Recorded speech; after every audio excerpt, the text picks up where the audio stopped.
هنحل أول تدريب مع بعض هنا على العمليات على الأعداد الحقيقية. ناخد أول سؤال مع بعض.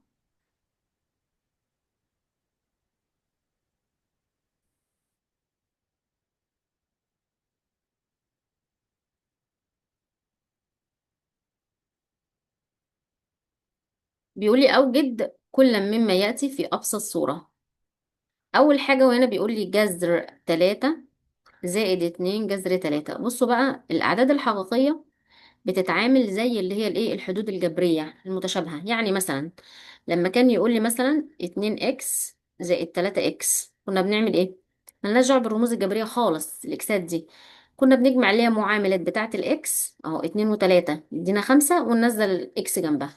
نفس الشيء مع الجذور دي. خلاص. فجذر 3 زائد 2 جذر 3، الجذر 3 دي مش قدامها حاجة يمس، لا هي قدامها واحد بس مش بنكتبه. خلاص. فبنجمع الواحد والاتنين هيدينا تلاتة ونزل الجذر تلاتة كده جنبها بس. تمام. طيب السؤال اللي بعده مثلا رقم تلاتة.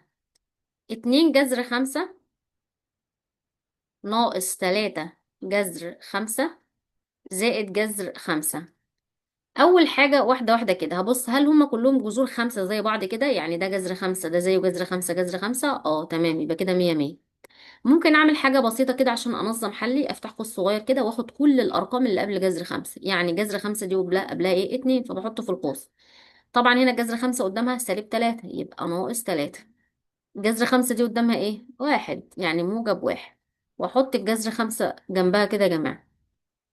بعد كده بنعمل ايه؟ هنطرح 2 ناقص 3 يديني كام؟ -1. شرط كبير واطرح.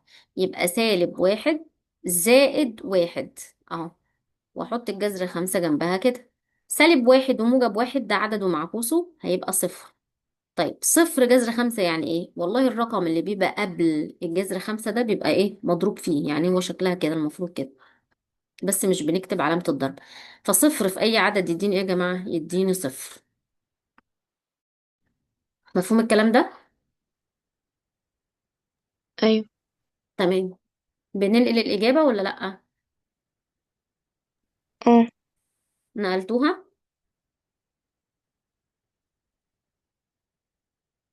ايوه يا مس. ماشي. طيب نمسح.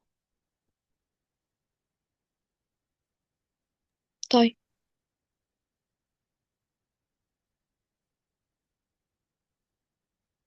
كده حلينا 1 3 هنخش على 5.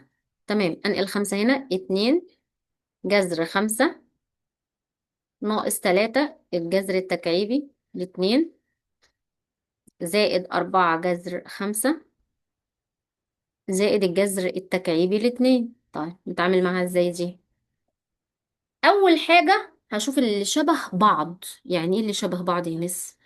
يعني 2 جذر 5 هشوف جذر 5. فين جذر 5 تاني اهي؟ في جذر 5 تاني؟ لا يا مس مفيش. يبقى أنا هتعامل مع دي ومع دي كأنها حدود زي الجبرية المتشابهة بالظبط. خدت بالكم؟ فهاخدهم مع بعض كده 2 جذر 5 زائد 4 جذر 5 واقفل عليهم القوس كده. اوكي. زائد وافتح قوس اخر هحطه تحت هنا عشان المساحة دي مش هتكفي. هتلاقي الجذر التكعيبي الاتنين ومعاكي جذر تكعيبي الاتنين. تمام. هاخد الاتنين دول مع بعض في القوس بس خلي بالك ال3 جذر تكعيبي الاتنين دي شرطة بالسالبة هيبقى -3 جذر تكعيبي الاتنين. حط دي جنبها زائد جذر تكعيبي الاتنين واقفل القوس واقول يساوي. رنا تقدري تجمعي لي الاولانيه دي؟ أيوة بس هتبقى 6 جذر 5. تمام شاطره. كملي. طيب -3 جذر تكعيبي الاتنين زائد الجذر التكعيبي الاتنين هتكون ايه؟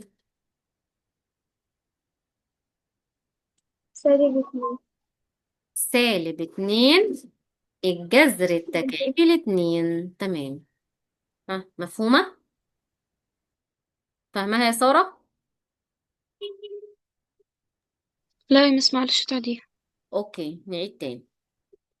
حبيبتي احنا بنقول هنجمع الجذر 5 وأي جذر 5 مع بعض في قوس. فمثلا 2 جذر 5 و4 جذر 5 مع بعض في قوس. تمام، كأنها حدود متشابهة جبرية متشابهة مع بعضها كده. يبقى 2 جذر 5 زائد 4 جذر 5 في قوس، زائد هاخد بقى جذر التكعيب الاتنين وجذر التكعيب الاتنين التاني دول مع بعض، يبقى سالب 3 جذر التكعيب الاتنين هناخدها مع جذر التكعيب الاتنين. اوكي. في قوس يا كمان اهي، خلي بالك انا قلت زائد وفتحت القوس وخدت دي باشارتها، اهي دي اشارة دي. ماشي.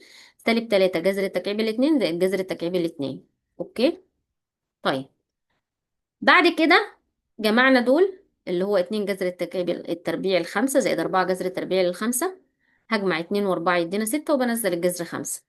طيب سالب 3 جذر التكعيب الاتنين زائد الجذر التكعيب الاتنين، سالب 3 ودي قدامها واحد بس احنا مش بنكتبه، سالب 3 وواحد إشارة الكبير واطرح الكبير سالب، يبقى سالب 3 ناقص 1 يدينا 2 وانزل الجذر التكعيبي جنبها، بس كده في أبسط صورة. تمام. تمام. اوكي. ممكن نحل رقم 7. الصورة ابدأي معايا برضو. 2 جذر التربيع الاتنين زائد 3 جذر التكعيبي لخمسة زائد 5 جذر تربيع الاتنين ناقص الجذر التكعيبي لخمسة. طيب قولي لي يا سارة، هاخد ايه مع بعضه الأول يا سارة؟ هم. هاخد التلاتة كسر التكعيب الخمسة مع مين؟ مع الجذر التربيعي لخمسة. لا، مع الجذر التكعيبي الخمسة ده اهي. تكعيبي معلش. تمام. يبقى 3 جذر تكعيبي الخمسة ناقص الجذر التكعيبي لخمسة بيساوي كام؟ تساوي 2.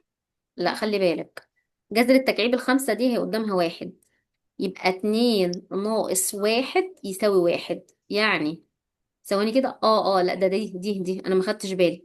3 جذر تكعيب الخمسة وجذر تكعيب الخمسة هيساوي فعلا 2 جذر تكعيب الخمسة. تمام كده، خلصت من دول. تمام كده. بعد كده تمام. هناخد مين مع مين؟ 2 جذر 2 مع. على 5 جذر 2. تمام الله ينور عليك. ها، هنعمل ايه؟ أم هتكون 7 جذر زائد 2. 7 جذر 2. شاطرة، دي أبسط صورة. تمام كده. تمام. نكتب بقى دي ودي.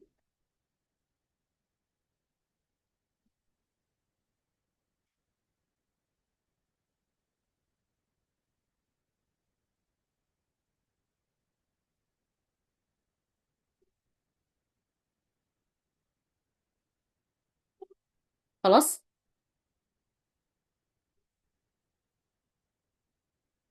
أيوة. تمام ماشي. ايه تاني يا ولاد؟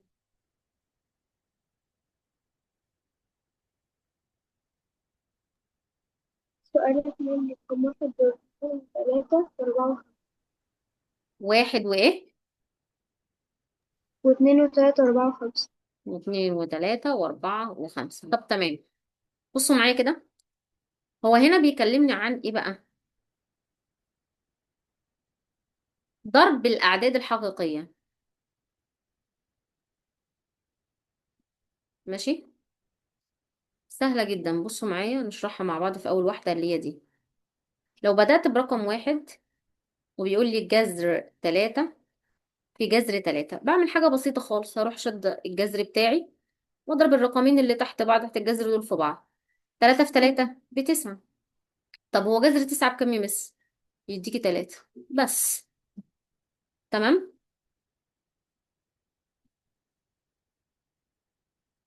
تمام. ماشي. طيب رقم 2، نشوف دي -5 جذر 2 في 3 جذر 2، نقول يساوي.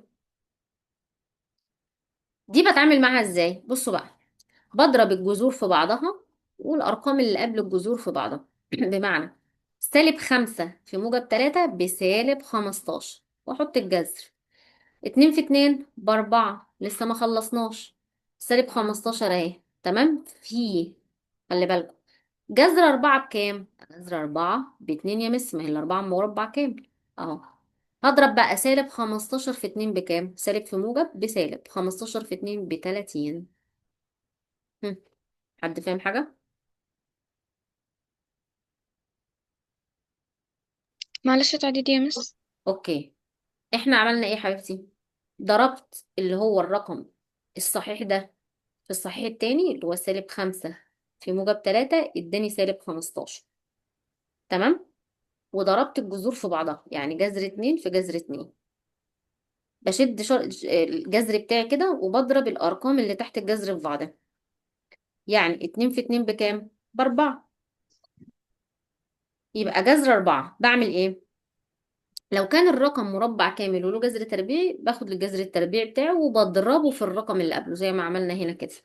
ماشي. يعني سالب 15 جذر 4 ب2. بضرب الاتنين في العدد اللي قبلها اللي هو سالب 15. سالب في موجب بسالب و15 في 2 ب30. يبقى الإجابة سالب 30. خلاص يا سارة؟ طيب. اوكي.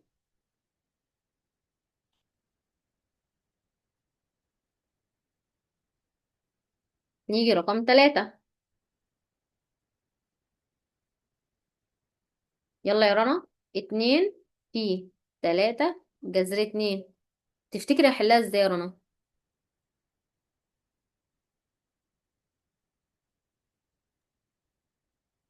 مس هو ينفع أصلا إن أنا أضرب رقم برقم؟ بس رقم في ايه؟ هو ينفع أضرب الاتنين دي في التلاتة ولا لازم اه يكون مع طبعا. الاتنين جذر؟ ايوه طبعا. تضربي اللي هو الصحيح ده في الصحيح اللي قبل الجذر، يعني 2 في 3 بكام؟ اوكي. جذر 2، ما هو مفيش جذر بقى يتضرب فيها هي كمان، وما ينفعش اضربها في الاتنين او التلاتة كده، أو في الاتنين قصدي. هتبقى جذر 2 تنزل زي ما هي كده. بس هي دي ابسط صورة لها. خلاص. طيب ندخل على رقم 4. جذر 3 قبلها تلت اهي. في جذر 3. طيب التلت ده يا مس هو في تلت هنا او في رقم قبل الجذر التاني هنا؟ لا. اللي هو الواحد يعتبر الواحد بس مش بنكتبه. تلت في واحد بتلت. جذر 3 في جذر 3 احنا قلنا هنشد الجذر نحطه زي ما هو ونضرب الارقام اللي تحت الجذر في بعضها. 3 في 3 ب9. فهيكون تلت في جذر 9 بكام؟ يعني 9 مربع كامل يبقى 3. هو انا لو طيرت التلاتة دي مع التلاتة دي هيحصل حاجة؟ لا، انا كده اختصرت ببص. يعني فيها الواحد، فواحد في واحد بواحد يبقى الإجابة دي واحد. مفهوم الكلام دوت؟ اه. تمام.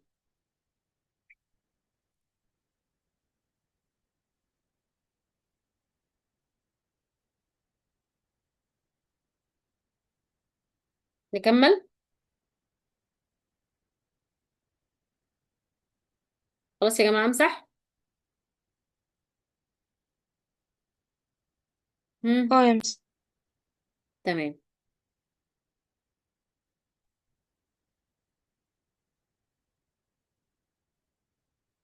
نيجي ناخد رقم 5. بيقول لي ايه بقى؟ الجذر التكعيبي